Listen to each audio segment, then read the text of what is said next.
kemungkinan antara apa yang seharusnya kita bayarkan dengan apa yang perusahaan catat itu berbeda. Kan soalnya kan karena mungkin ada peraturan baru atau perhitungan yang kurang tepat. Oke, sorry, saya ulangi lagi. Jadi ketika kita mencatat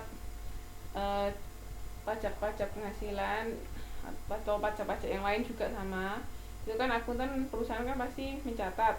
Nah, pencatatan itu bisa berbeda dengan jumlah pajak seharusnya yang memang kita bayar menurut peraturan perpajakan. Andai kata pajak perusahaan, Mbak,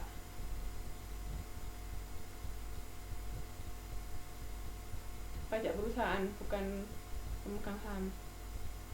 Misalnya andai kata di sini menurut aturan pajak itu cuma 30.000 sebenarnya, tapi menurut pencatatan kita itu 36.000. Nah, berarti kan ada selisih.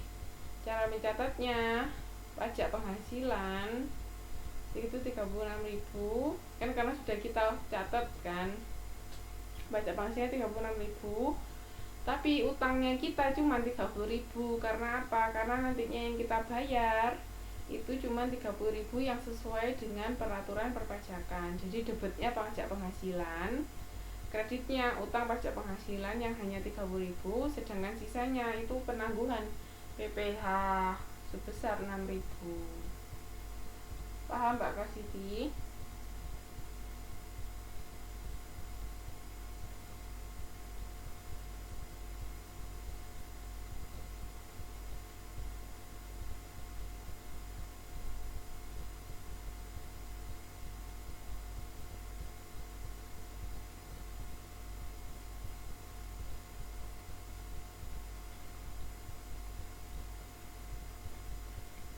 Nah, kalau yang situasi yang kebalikannya itu ya tinggal dibalik aja. Kan kalau kebalikannya berarti seharusnya pajak yang kita bayar itu lebih tinggi.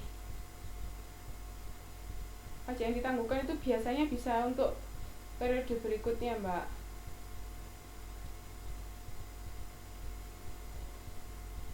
Bisa ditambahkan untuk periode berikutnya. Nah, kalau situasinya kebalikannya, yang kita bayarkan harusnya lebih tinggi daripada yang kita catat, itu ya pajak penghasilan, bukan yang kita catat sebesar 60.000. Terus penangguhan utang PPh-nya 15.000. Ini yang seharusnya kita bayar tapi tidak kita catat, 15.000. Terus kreditnya utang pajak penghasilan, total nilai yang harus kita bayar sebesar 75.000 menurut peraturan perpajakan. Paham ya? Ada yang mau ditanyakan?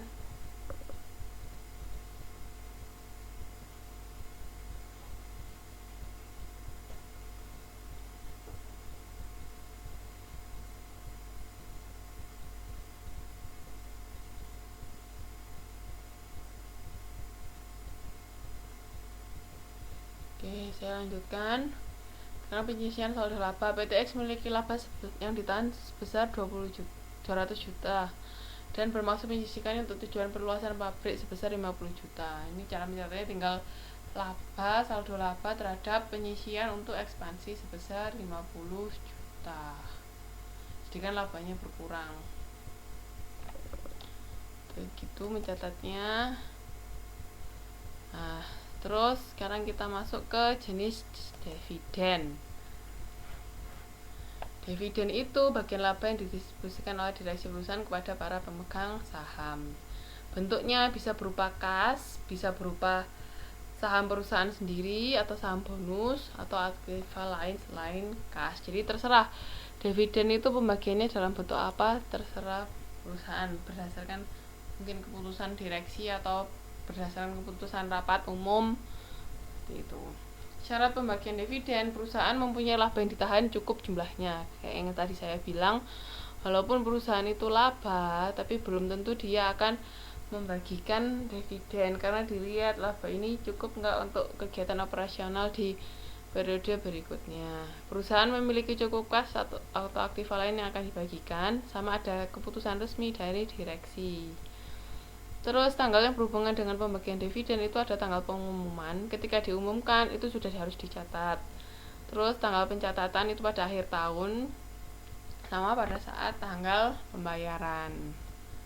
Biasanya sih dividen itu dibagi sekitar bulan Maret, mungkin Maret April gitu tergantung. Cuman rata-rata sekitar bulan itu.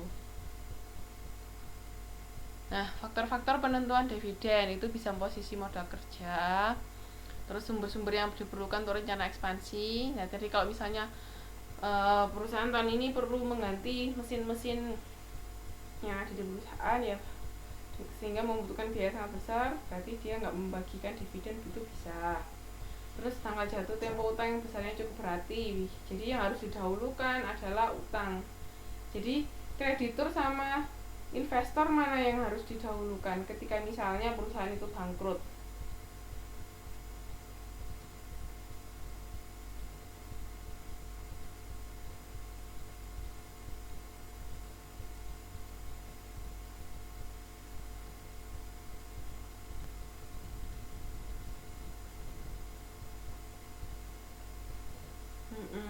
Harus kreditur yang kita dahulukan.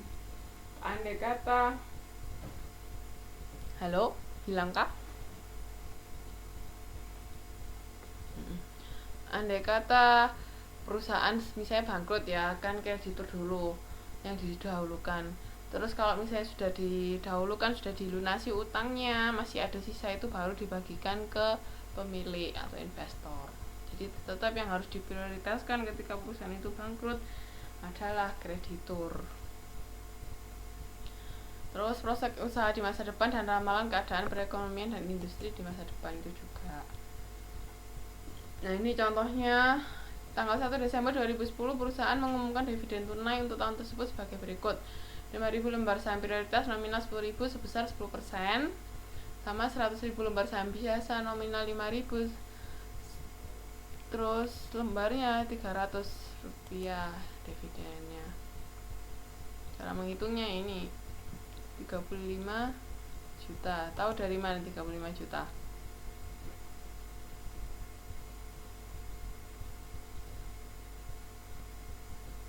Yang tahu nggak 35 juta itu dari mana?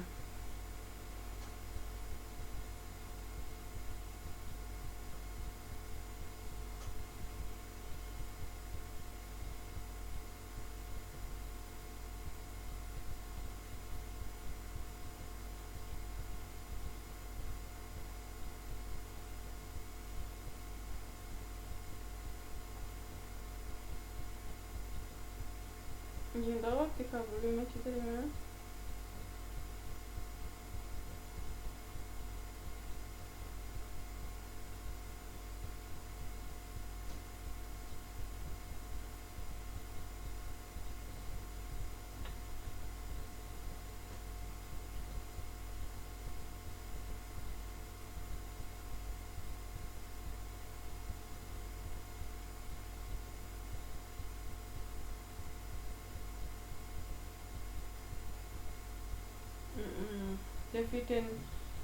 Dividen prioritas atau dividen saham preferennya itu kan 10% itu dari nilai nominal. Jadi 10% dari nilai, kenapa ngomongin pendapatan, 10% dari nilai nominalnya 10.000 itu kan 1.000 dikalikan total sahamnya yaitu 5.000, jadi 5 juta. Sedangkan yang saham biasa ya tinggal 5.000 dikalikan 300, ketemu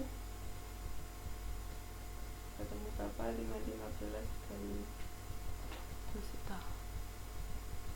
Kok 5.000 kalikan 300, ya Allah, bukan, sorry, yang saham biasa itu 100.000 dikalikan 300, sorry, kan nominalnya 5.000 tapi kan dividen yang akan dibagi 300 untuk saham biasa, jadi 100.000 dikalikan 300, jadi ketemu 30 juta ditambah 5 juta.